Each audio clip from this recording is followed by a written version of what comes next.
great podcast this week in despair. You can find it on the internet. Please put your hands together for Mr. Peter John Byrnes! Good evening.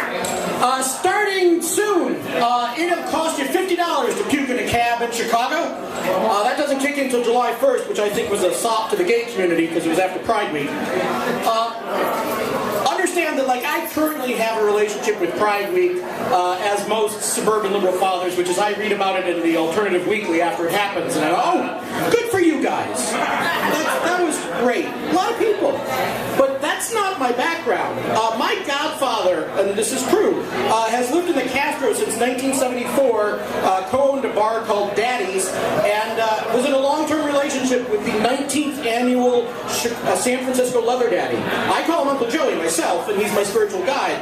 And I'm going to give you guys a minute to recalibrate after that.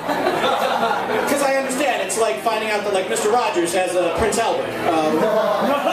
Don't Google that. But I'm perfectly, comfortable. I will happily leave Wrigley Field and walk into Boys Town for a post-game beer because the bar's quieter and the clientele's a little bit more honest with themselves. It's interesting that geographically Wrigleyville and Boys Town exist on either side of a thin line, and so do the guys that are in the bars on either side. Because look, a gay bar is still a bar. We may quibble about the adjective, but the noun is still fine. The beer's not gay.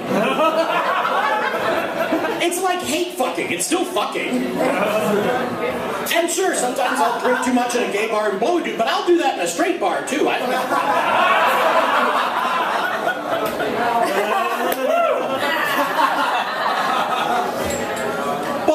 I actually spent some time not too long ago hanging out with the gay community in Dubuque, Iowa, because I know people. It was 9 guys, and they all were wearing Iowa State shirts and NASCAR hats. It was strange. I walked in a cashmere sweater wearing French face moisturizer, and by the way, when you buy that, they give you a Bette Midler album. So I was by far, if you were profiling, you would have picked me out, like, a bear, not Yogi, but Boo Boo, but still.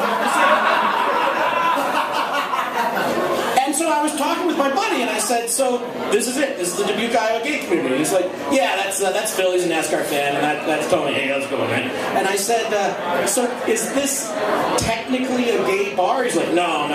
This is just a regular bar. We just all hang out here. And I said, did you ever have a gay bar in Dubuque? He's like, we did for a while, but the guys that showed up there were.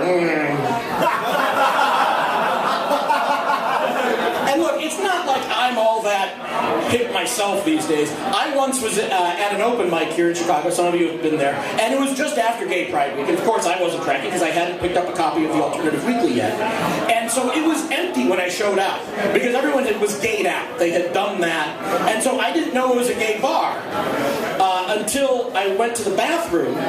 And I said, where's the bathroom? I was there with my sister. She said, where's the ladies' room? And they showed her to a phone booth. And I said, well, where's the guys' room?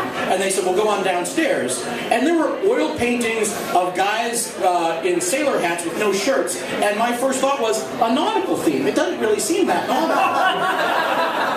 And then I went around. There was no door to this bathroom. It was just a wall of glass block and an expanse of white tile. And I said, this is the nicest bathroom I've ever seen. Like, you could hold a party. And I went upstairs to my sister. I said, I think this is a gay bar. She said, the pink fringe around the stage didn't tip you off. And that's how hip I am. All right, thank you very much. I'll see you next week, guys.